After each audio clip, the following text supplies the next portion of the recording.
We're talking to Reverend Murphy, who is a youth mentor, a person who has been concerned for the last half century with our young people. And of course, he was talking about his own personal experiences dealing with that. Of course, let's continue that conversation that we had before we interrupted that first segment, Reverend Murphy. Oh, well, Doctor, I think that if we, as a community, try to have a big influence, just in this area here near, I see they have soccer teams and there's big sports jamborees where kids can get involved in something that is structured that will help mold them physically and enhance their mental and spiritual outlook on life, to where they have a positive outlook about what's going on in the world. Because they watch adults and they'll mimic us. All right. I was trying to speak earlier on, talking to my daughter about my grandson, and wanting him to start the little small child pee-wee football. Well, that doesn't sit too well with the grandmother, but that may be something wholesome for him to build his little character. And as well as he and other grandchildren that I have, just being around them and sitting talking to them, reading a book. Wasn't long ago, I was at a grandparent conference at a pre-K school where he attends.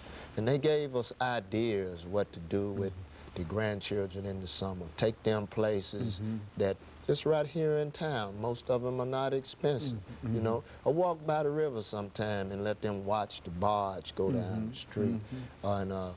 Or riding a train, getting on the Nashville Star, so to speak. That's an inexpensive way to have a train ride. Those type things enhance kids' character and give them a broader mind and take them out of the world is so small. From working with troubled kids that have been incarcerated, I found that many of them only know the world that they're around. Okay, good. Okay, and this is one of the reasons they mimic a lot of things that are on television.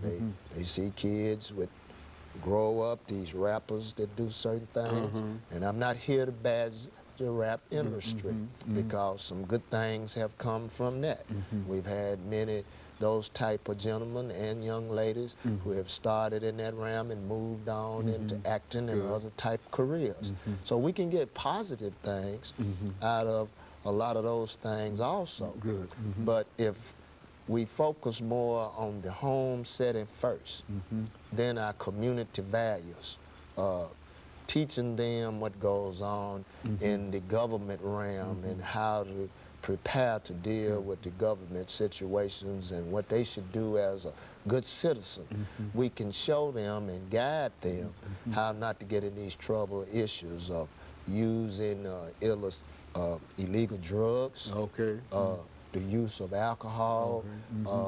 Also, I've found that there's a severe lot of depression and anxiety among them.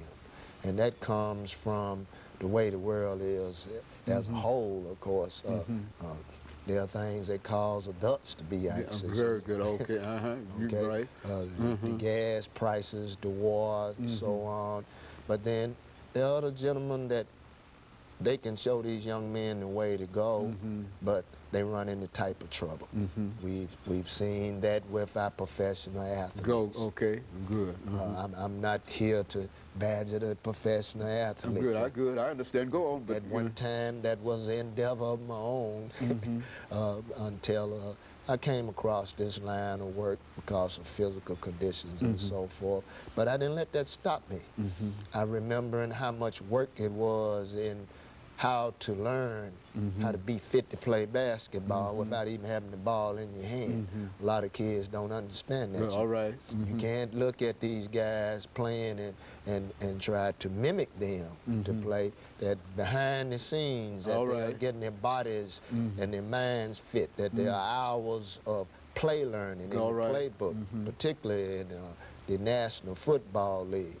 And so if you're lacking in education, that is the key.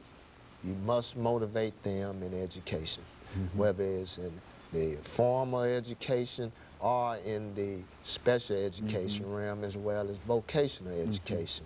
If we can push that and make them understand that this is the key for them to understand how to deal with life's issues, as well as trying to bring a spiritual connotation into their life. We have to move from the church, waiting on the government, and also do the smaller things that we can do. You know, the church is good for having a lot of committees. We've got this ministry and that ministry, and I was talking to a gentleman that he's been a tutor at a Pacific church that I once attended for quite some time. And one of the things that impacted me, the last conversation we had, was that he likes to get the young men small, like my grandson, when they're 4 or 5 years old, where you can start molding them and working them right there. And that's how I appreciated that grandparent forum that I went to. And so we must continue on to diligently search for ways that are simple. Just getting out in the yard raking leaves. A friend of mine was just going to visit him. He had grandson and his little cousin out in the yard, showing them how to make the grass blow back over away from the neighbors' yards, you know, those type of things. Doesn't seem like it's a big deal, but it puts meaning and direction in their life. And it gives them somebody to work with. You see, it gives them somebody, it gives them a hero. That's right. Somebody to emulate. You see, that's I think that's essentially what we want, Reverend. I think the kind of information that you're giving now is an approach, and I like what you continue to say about how simple it is. It's not expensive to try to create a relationship between a grandchild or relatives and etc. That it can be done with no real cost. You see, the kind of things that you indicated. That's right. That's right. Some of our kids, they have them written on the city bus. And that's and that's possible. And you mentioned about the train. I mean, that's that's as a matter of fact, I was thinking about perhaps taking a ride on that train myself. And of course, Reverend, let us take this second commercial break, after which we'll come back and we'll allow you to continue this kind of informal kind of information. And I think it's very, very precious. And of course, we'll be back with our audience following this short commercial break.